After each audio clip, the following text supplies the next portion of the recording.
জীবনে সব কিছু নিয়ে কাজ করে দেখলাম সফলতা এত সহজে আসে না। কত জিনিস নিয়ে এই জীবনে পরিকল্পনা, কাজ, পরিশ্রম সবগুলোই করেছি। সফলতা আসলে কয়ে বলে আসে না। আপনাকে পরিশ্রম করতে হবে, যে কোনো বিষয় নিয়ে এগোতে হবে, কাজ করতে হবে। তারপর হয়তো একদিন আল্লাহর রহমতে আপনি সফল হতে পারবেন।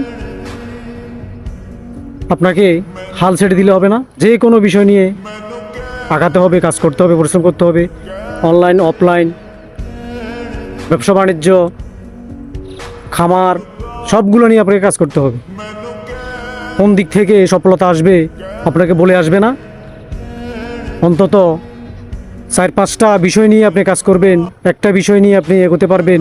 অনলাইন হোক, অফলাইন হোক, ব্যবসা বাণিজ্য হোক, খামার, সবগুলো নিয়ে আপনাকে এগোতে হবে। একটা বিষয়ে আপনি সফল হবেন, তখন আস্তে আস্তে ওই বিষয়কে নিয়ে আগাতে হবে, ওইটাকে ডেভেলপ করতে হবে। তারপরে হয়তো একদিন সফলতা হবেন ইনশাআল্লাহ। এই প্রত্যয় নিয়ে, সব বিষয় নিয়ে আলোচনা, সব বিষয় নিয়ে একটু একটু আগানো, সফলতা হয়তো বা একদিন আসবে, দেরিতে হোক আসবে। এই প্রত্যয় নিয়ে কিন্তু সব জায়গায় আমি কাজ করতেছি, দেখি হয়তো একদিন সফল হব। পরিবার পরিজন নিয়ে সুখের আশায়, সুখে থাকার প্রত্যয় নিয়ে কাজ করি, একদিন অবশ্যই সফলতা আসবে ওই আশায়। ধন্যবাদ। ভিডিওতে দেখবেন সবাই, বেশি বেশি করে শেয়ার করবেন, অন্যজনকে দেখার সুযোগ করে দিবেন। ধন্যবাদ সবাইকে।